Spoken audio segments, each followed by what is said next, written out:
Nous sommes le 4 janvier 2022, il est 16 h. On peut enfin enlever les scotch qui masquent le nom de ce boîtier. Puisque nous sommes là pour la prendre en main, c'est la toute nouvelle caméra de chez Panasonic, le Lumix S5 II. J'ai eu la chance de découvrir ce boîtier dans des conditions exceptionnelles. Nous étions à Tokyo. On a pu rencontrer les gens de chez Panasonic, les ingénieurs. On avait accès à énormément d'objectifs de la monture L. Mais là où c'est une dinguerie, c'est que j'ai pu ramener ce boîtier sur Paris pour continuer à l'utiliser et vous donner mes premières impressions. Il n'y a pas à dire, c'est vraiment des conditions de rêve pour tester un nouveau boîtier. Merci Panasonic, et les autres marques devraient en prendre de la graine. Alors, autant le dire tout de suite, vous le savez sur la chaîne, on est des gros utilisateurs de Panasonic. On a utilisé d'autres boîtiers, on a beaucoup aimé le Nikon, on utilise des Sony pour le live, mais c'est vrai que la chaîne s'est construite avec des boîtiers Panasonic. Le G7 sur lesquels on a fait nos premières armes, le GH5, le GH6, le S5, là qui est en train de me filmer ici. Bref, Panasonic, on connaît bien, on aime beaucoup, et autant vous dire que ce nouveau boîtier, je le trouve génial. Et je vais vous expliquer pourquoi. Mais on va aussi se demander si la concurrence a du souci à se faire. On pourrait même dire qu'elle a du sushi à se faire, vu que je suis allé au Japon. Non, c'est pas acceptable en 2022. Alors bien sûr, le premier truc où Panasonic est attendu au tournant, c'est l'autofocus. Eh bien, cette fois, c'est fait, je peux le dire, on a un vrai autofocus sur un boîtier Panasonic. Et justement, vous avez probablement remarqué un changement sur la caméra. Nous sommes passés en autofocus. Je peux vous garantir que Karina est un peu anxieuse derrière la caméra parce que Karina n'aime pas tourner en autofocus, elle ne fait pas confiance encore à l'autofocus. On va faire une expérience, promis, on va pas mentir. Est-ce que ça marche? Je vous présente des bonbons japonais. Je suis Tev. Je vous présente des crackers japonais. Je vous présente 2 crackers et je montre mon visage. Je me colle les crackers sur la gueule, mais ça n'a aucun sens. Je recule. J'avance. Je parle comme un Italien. Est-ce que l'autofocus devient fou? Eh bien non, ça a l'air de marcher. C'est incroyable. Je comprends là pour certains, la vidéo, ça s'arrête là. Vous êtes déjà en train de cliquer sur le bouton acheter.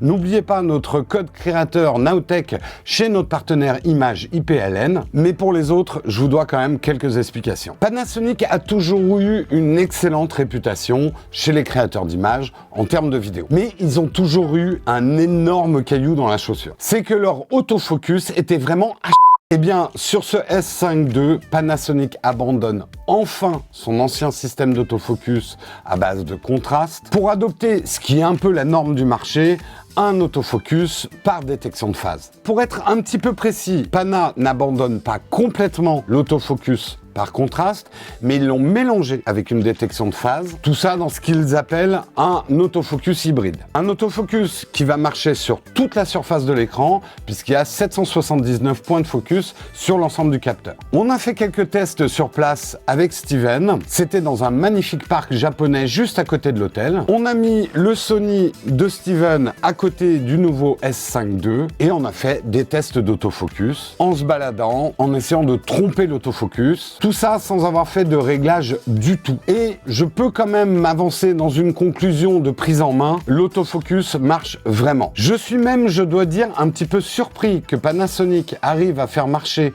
cet autofocus aussi bien dans sa version 1.0, alors que pour eux, c'est une technologie quand même très neuve. Mais comme vous pouvez le voir dans ces images, dans mes petits tests que j'ai fait sur l'autofocus, on a un autofocus qui est exploitable et qui est fiable. Whoop, whoop. Et même quand on est à une grande ouverture, parce que là, l'image que vous êtes en train de regarder, on est quand même à f1.8. On voit bien dans ces images témoins que le tracking fonctionne très bien sur les corps, les visages, les yeux, les animaux. Mais il n'y a pas que le tracking, il faut que le focus suive. Et il a l'air quand même de bien suivre. Alors, on est d'accord, ce n'est pas un test de laboratoire que j'ai fait, parce que j'ai pas de laboratoire. Cet autofocus, pour certains, sera peut-être jugé un petit peu jeune par rapport à la concurrence qui a des années d'expérience sur la détection de phase. Mais là où je n'ai aucun doute, parce que je connais quand même bien Panasonic, ils font énormément de firmware sur leur caméra, ils ne feront que peaufiner leur nouvel autofocus. Tout ça pour dire que pour les utilisateurs Panasonic, cet autofocus est une révolution. Ça rend ce boîtier Panasonic vraiment fun à utiliser. Ça va permettre de travailler beaucoup plus facilement de manière solo. Et pour les autres, ils diront l'autofocus chez Panasonic, bah c'est pas trop tôt. On pourrait même se demander si c'est pas un peu tard. Personnellement, je pense que non. Le S5 II ne peut pas se résumer dans ce nouvel autofocus. Il a plein d'autres atouts dans sa manche. Et tout ça pour un prix vraiment compétitif. Et maintenant, on va enlever l'autofocus parce que Karina ne tiendra pas toute la vidéo. Et le prix, parlons-en, c'est une donnée importante pour comprendre cette caméra. C'est un boîtier à 2200 €. Clairement, c'est pas pour le grand public, c'est pas pour faire des photos de vacances, mais de toute façon, on le sait, le marché de la photo grand public est essentiellement passé au smartphone. Ce n'est pas un marché intéressant pour les constructeurs aujourd'hui. C'est un boîtier pro, c'est un boîtier prosumer. Certaines spécifications vont sembler overkill pour la plupart d'entre vous, mais n'oubliez pas une chose. YouTube, en 2023, va passer à des nouveaux formats vidéo, des vidéos en 10 bits, en Dolby Vision, avec la HDR et tout le tralala. Et c'est en ça que je trouve ce boîtier extrêmement intéressant pour un créateur d'images, pour un amateur éclairé qui cherche à se perfectionner ou à se professionnaliser. Mais avant ça, parlons un petit peu d'ergonomie, parce que l'ergonomie, c'est hyper important, c'est ce qui donne envie de faire des images. Eh bien, il n'y a pas énormément de changements par rapport au S5, en tout cas au premier coup d'œil. La chose qui change et qui est vraiment visible, c'est au niveau du haut de la caméra. Panasonic innove avec un tout nouveau système de refroidissement. On aura une meilleure ventilation qui va expulser l'air chaud vers le haut. Ça va permettre notamment des enregistrements en continu sans que la caméra s'arrête dans des très hautes résolutions. On en reparle tout à l'heure. L'œilleton a été allongé, ce qui permet une utilisation plus confortable, notamment en vidéo. Et ils en ont profité également pour changer la détection de l'œil, ce qui est plutôt une bonne chose. Ça évite effectivement de déclencher de manière intempestive quand on est en train de régler sur l'écran. Ce qui permet également de limiter la chauffe, c'est le choix de ne pas avoir adopté de carte CF Express. Les cartes CF Express,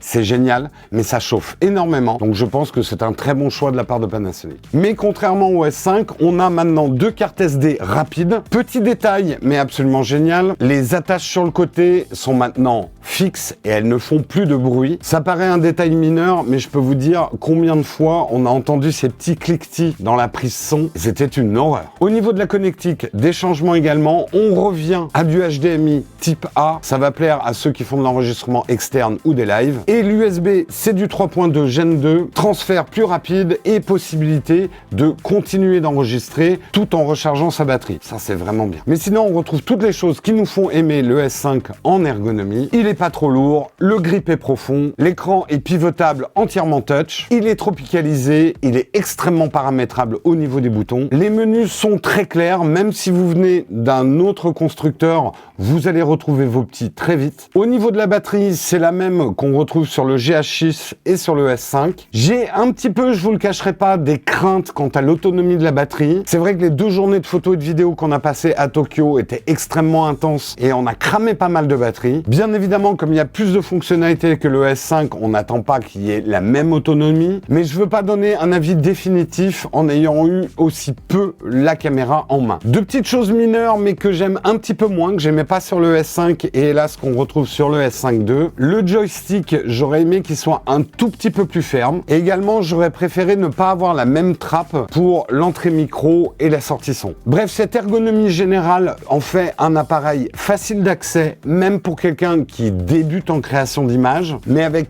quand même tout un tas d'options, tout un tas de réglages qui vont beaucoup plaire aux pros. Généralement, quand on parle d'un boîtier Panasonic, on commence par la vidéo. Ils sont surtout connus pour leur capacité vidéo. Eh bien, moi, je le dis dans mes premières impressions, je trouve que ce S5 II est aussi un très très bon appareil photo. D'abord au niveau des objectifs, parce que vous le savez, c'est d'abord l'objectif qui fait votre image, c'est beaucoup plus important que le boîtier. La monture, elle, c'est la plus jeune des montures sur le marché, mais elle commence vraiment à être très complète. On a le choix aujourd'hui entre 61 objectifs différents. Au niveau notamment des focales fixes, on a aujourd'hui toutes les longueurs focales importantes. L'avantage de cette gamme, c'est qu'elle est unifiée, notamment au niveau de la taille, donc vous pourrez utiliser le même filtre partout. Et elle est à un très bon prix pour une large ouverture. La monture, elle, rappelons-le, c'est une alliance entre Panasonic, Leica et Sigma, donc ça rigole pas. Et il faut savoir également que Leica et Panasonic travaillent de plus en plus étroitement puisqu'ils nous ont annoncé qu'ils mettaient en commun leur recherche et développement. Ça promet de très beaux objectifs dans le futur. Au niveau de la photo, pour le boîtier, on a un nouveau capteur de 24,2 mégapixels et également un tout nouveau processeur d'image qui justement a été développé conjointement avec Leica avec la technologie L2. 24,2 mégapixels, c'est bien pour la plupart des usages,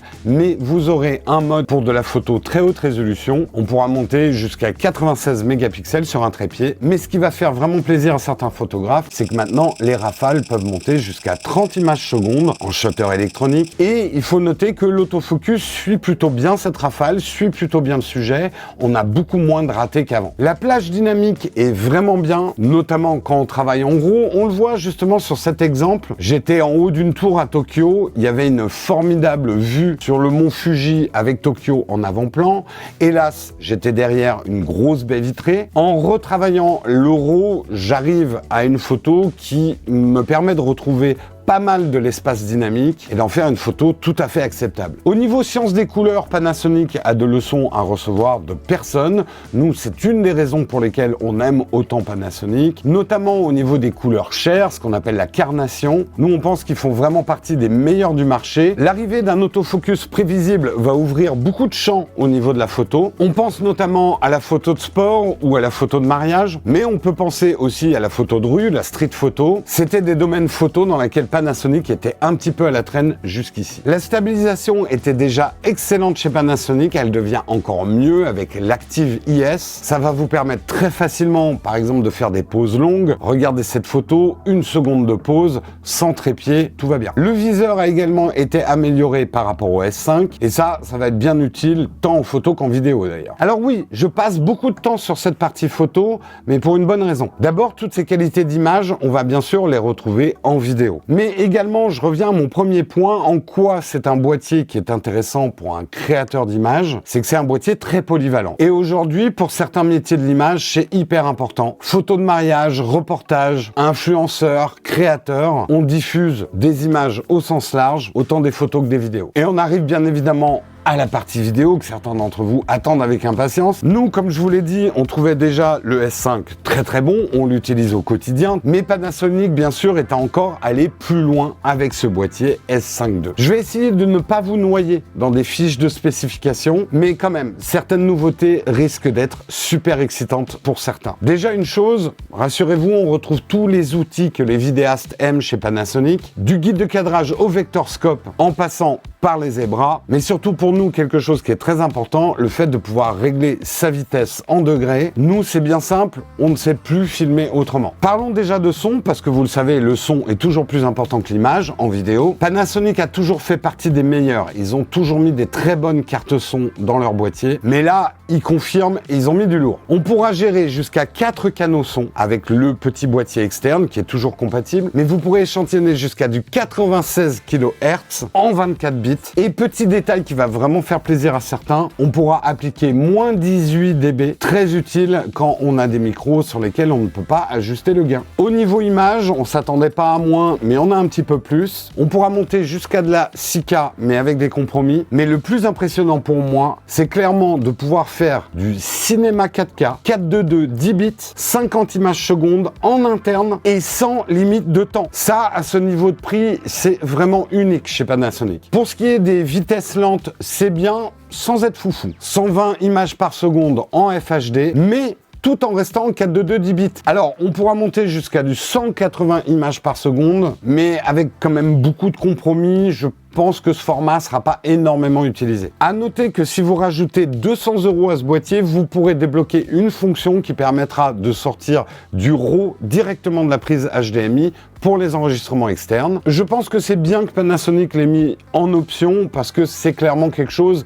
qui va intéresser une frange du marché. Et là, je sais qu'il y a certains pros qui disent oui, mais Jérôme, le ProRes, justement, il y en a dans ce boîtier. Restez jusqu'à la fin, j'ai une petite surprise pour vous. Pour le reste, pour la captation d'images vidéo, bien évidemment, on n'a que du bon. La double stabilisation améliorée va vous permettre, dans pas mal de plans, de vous passer d'une stabilisation externe. Cette stabilisation est hyper paramétrable. Vous pourrez rajouter bien évidemment des niveaux de stabilisation électronique, moyennant un petit crop dans l'image. Le double ISO natif dont j'ai oublié de parler dans la partie photo va vraiment être bien pour les séquences en basse luminosité. C'est pas non plus une caméra faite pour filmer du Barry Lyndon à la lueur des bougies, mais clairement la montée en ISO est très bien maîtrisée, tant en photo qu'en vidéo. À noter d'ailleurs que l'autofocus marche très bien en situation de contre-jour et en basse luminosité. Pour ceux qui font de l'étalonnage sur leurs vidéos, et je sais que vous êtes de plus en plus nombreux, on retrouve toujours cet excellent vrai Vlog dans le boîtier, avec jusqu'à 14 stops de plage dynamique,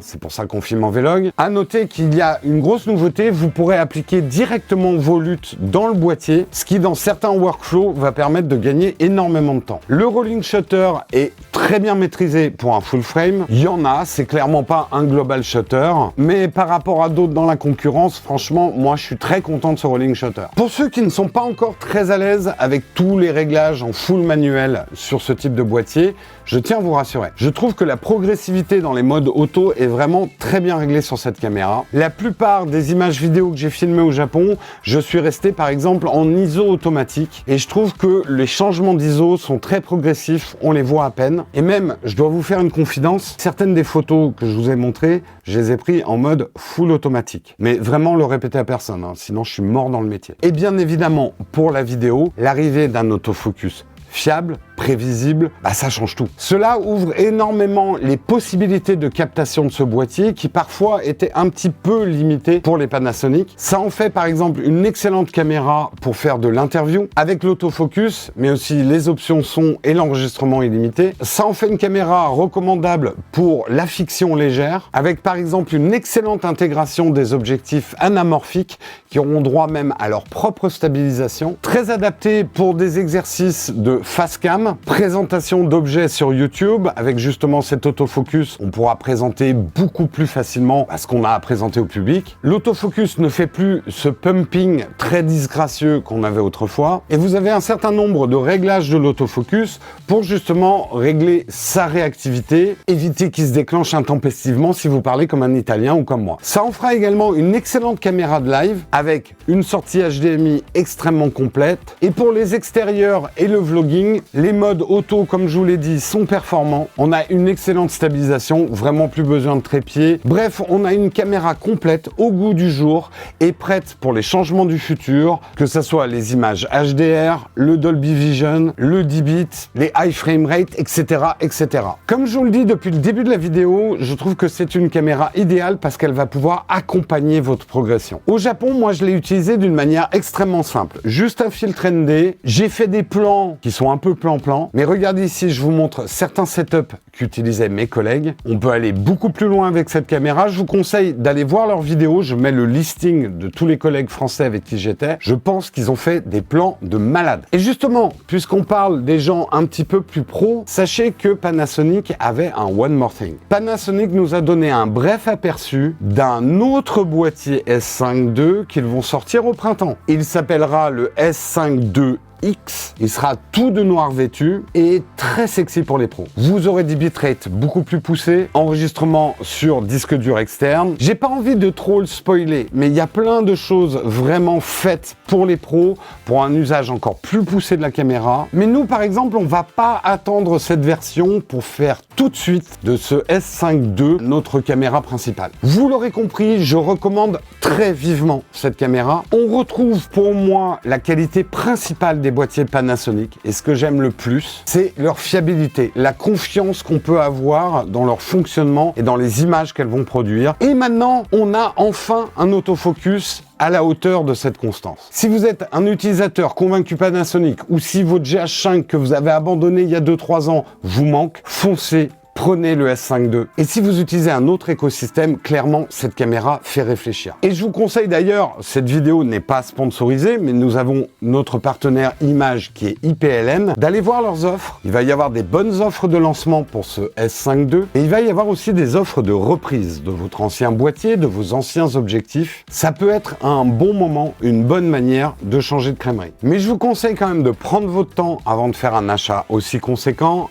Nous sommes la chaîne du tech Take Your Time. Je vous conseille même d'aller voir des vidéos d'autres créateurs et peut-être des vidéos de créateurs qui n'ont pas fait ce voyage au Japon, qui testeront la caméra à sa sortie, qui ne l'ont pas eu en avant-première, parce que ça serait naïf de ma part que de penser que j'ai zéro complaisance pour Panasonic. Déjà, comme je vous l'ai dit, je suis fan de la marque, je suis un fidèle de la marque Panasonic, et puis ils nous ont quand même offert un super voyage. Et moi, honnêtement, tu me payes 3 sushis, je te suis jusqu'au bout du monde. Au-delà de ça, et si c'est la première fois que vous allez acheter un boîtier dédié, si vous êtes prêt à sortir du smartphone et aller un petit peu plus loin, je vous conseille de regarder une vidéo qui date un petit peu, mais qui est toujours d'actualité au niveau des conseils. Je vous la mets ici, c'est choisir sa première caméra, l'erreur du débutant.